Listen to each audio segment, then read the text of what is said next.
Halo Bapak Ibu dan para endolers serta saudara-saudara saya sebangsa tanah dan sebangsa air. Jumpa lagi dengan Santo Sapi, si manusia kotak besek namun imut versi mboknya. Dan untuk hari ini saya akan membuat menu yang Indonesia banget bernama opor ayam. Hanya saja mungkin versi saya ini berbeda dari Bapak Ibu. Sebenarnya saya tidak ingin membuat sesuatu yang bersantan-santan, tapi kemarin ada yang ngomong, apalah ini orang sudah membuat lontong tapi tidak membuat opornya. Ya, mohon dimaklumi saja karena saya memang bego bin stupid. Untuk itulah hari ini saya membuat opor biar saya nggak diomel-omelin lagi sama orang. Ini pun bagi yang penasaran bagaimana Santo Sapi membuat opor, yuk sekarang langsung ke kompor saja, nggih. Cus. Untuk membuat menu ini saya hanya akan menggunakan sedikit ayam saja karena nggak ada yang makan di rumah. Ini ayamnya saya nggak tahu berapa banyak karena kebiasaan saya kalau di pasar itu membeli ayam sekitar 2 atau 3 kilo, kemudian sampai rumah dicuci, diremes-remes dengan garam dulu, baru disiram dengan air, dan kemudian setelah dicuci bersih saya masukkan ke dalam kantong-kantong kecil seperti ini. Jadi kalau pas butuh ya tinggal diambil seperlunya. Jadi kalau Bapak Ibu membeli ayam di pasar, saran saya penyimpanannya seperti ini saja. Lebih praktis, lebih mudah, dan ini bisa menjaga cita rasa daging ayamnya. Tuh, mudah nggih. Sekarang ini akan saya cairkan dulu. Sambil menunggu ayamnya cair, sekarang saya akan menyangrai beberapa bumbu. Ini saya menggunakan 2,5 butir kemiri. Ini kalau Bapak Ibu suka yang kuahnya kental, gunakannya agak banyak. Kalau saya cukup segini saja karena ayamnya juga cuma saibrit. Selain kemiri, saya nanti juga akan menyangrai ketumbar, dan ini jinten. Tuh, nampak enggak? Bentuknya kayak gabah. Ini kalau Bapak Ibu memasak opornya menggunakan jinten, aromanya akan endol banget. Dan ini memang harus disangrai supaya aromanya itu betul-betul keluar. Tapi ini disangrainya nanti dulu. Nunggu ini agak gosong baru ini dimasukkan. Ini langsung saja disangrai begini. Ini agak sedikit perlu waktu Pak Bu ya untuk membuat si kemiringnya gosong. Dan setelah menunggu 7 purnama, akhirnya si kemiringnya bisa matang juga. Ini tetap aja disangrai, jangan diturunkan dari wajan. Langsung masukkan ketumbar dengan jintennya tadi. Ini kalau sudah dimasukkan dua benda ini, apinya kecilkan saja karena ketumbar dan si jinten cepat gosong. Yang penting wajahnya sudah panas, sudah tinggal diosreng-osreng saja. Dan nggak sampai 1 menit, ini langsung saya matikan apinya. Pokoknya jangan sampai si ketumbarnya berwarna hitam-hitam ya. Yang penting sudah ada yang pecah seperti brontong jagung itu, udah langsung dimatikan saja kompornya. Langsung saja ini dituang dalam cowek. Tuh, kalau sudah disangrai, gampang banget menghaluskan si ketumbar. Kalau belum disangrai tuh mak keot susah banget. Dan sambil saya menggiling bumbunya ini, saya sekarang akan menyiapkan daging ayamnya. Jadi ini saya geser dulu sebentar. Dan ini daging yang saya cairkan sudah tidak beku lagi, tapi ini proses mencairkannya itu bukan cuma 5 menit 10 menit Pak Bu ya. Ini tadi saya hampir 1,5 jam mencairkannya. Kita tambahkan air. Dalam proses perebusan ini saya akan menggunakan api yang kecil saja karena tujuan merebus si ayam sekarang adalah untuk kita mencari kaldunya. Kalau kita menggunakan api yang besar, si kaldu ayamnya itu akan terkunci di daging, jadi dia tidak akan bisa keluar. Kita lanjutkan acara ulek menguleknya ini. Sekarang akan saya tambahkan bawang merah dan bawang putih. Bawang merahnya saya menggunakan sekitar 9 siung, tapi bawang merahnya kecil-kecil, sementara bawang putihnya sebanyak 4 siung. Tambahkan sedikit garam untuk membantu memudahkan penghalusan. Langsung diulek sampai halus Pak Bu ya. Ini sudah super halus. Sekarang akan saya tambahkan bubuk kunyit. Kalau Bapak Ibu menggunakan kunyit yang segar nggih, tadi kunyitnya ikut disangrai saja nggih, biar nggak bau wengur kalau saya bilangnya. Getir, kesuk seperti ini. Dah selesai. Sekarang kita tinggal ngoprek si ayam lagi.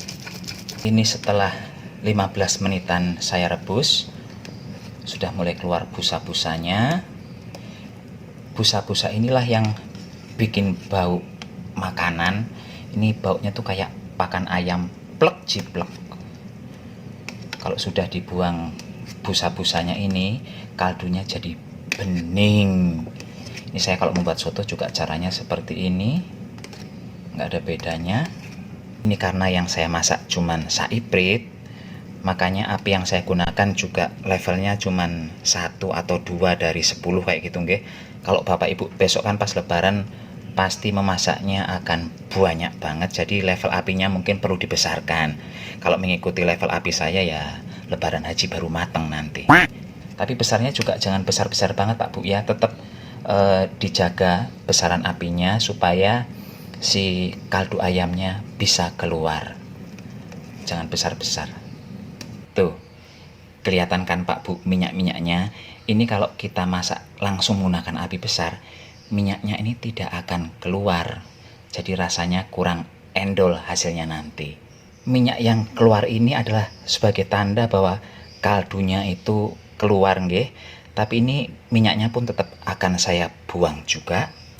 Karena kalau minyaknya tidak dibuang, nanti kuah opornya itu akan cepat enek kalau kita makan. Selain itu juga rasanya tidak seger, tidak ringan, terasa berat gitu di tenggorokan.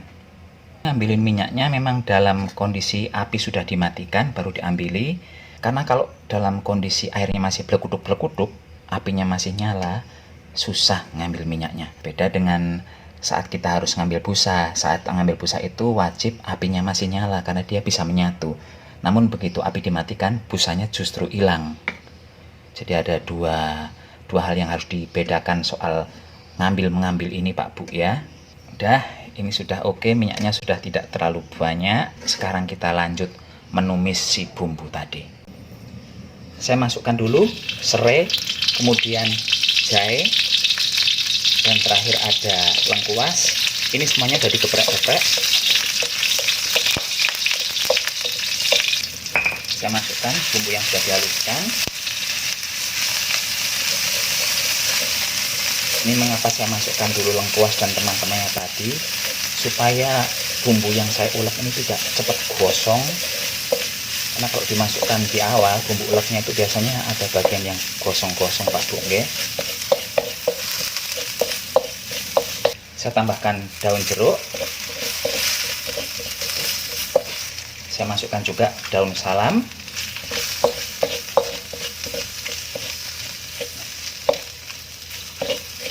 Dan sekarang ini saya masukkan kaldu ayamnya.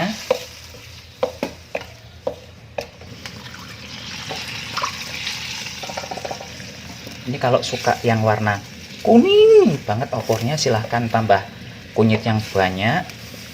Ini kalau saya cukup seperti ini saja. Berhubung saya menggunakan santan instan, jadi saya tidak ada istilah memasukkan dulu santan cair kemudian santan kental.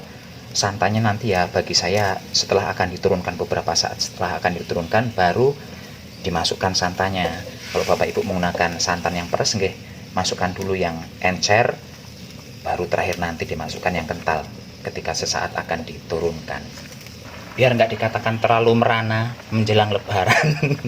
Karena cuma masak sedikit ayamnya, saya tambahkan telur, tapi telurnya pun cuma 1 biji. Ini sisa terakhir. Saya tambahkan merica. Saya masukkan juga sedikit penyedap. Saya tambahkan gula pasir. Kalau untuk garam tadi di awal pas ngulek-ngulek saya sudah memasukkan garam ya, jadi tidak akan saya tambahkan lagi garamnya di sini. Tapi ya tinggal diicipi dulu, kalau memang perlu garam lagi ya ditambah lagi. Gampang kok Bapak Ibu. Karena ini sudah mau saya matikan kompornya, saya tambahkan santan yang 65 ml. Ayamnya kan cuma sedikit, jadi santannya juga tidak perlu terlalu banyak. Oh, jadi kental sekali santannya ini. Endol. Ini tunggu mendidih sekali lagi, langsung matikan kompornya. Tunggu bentar. Nah, ini udah mendidih, langsung matikan kompor. Selesai, tinggal dihidangkan dan ditaburi dengan bawang goreng. Masjidnya sudah ngaji Bapak Ibu, jadi saya harus cepetan. Ini opor versi santo sapinya sudah jadi. Cantik nggih. Ini kalau Bapak Ibu punya tahu putih di rumah, silahkan dimasukkan juga. Tahu putihnya pertama direbus dulu, dikukus dulu supaya tidak mudah hancur, baru dicampur dengan ayam dan telurnya di dalam wajan.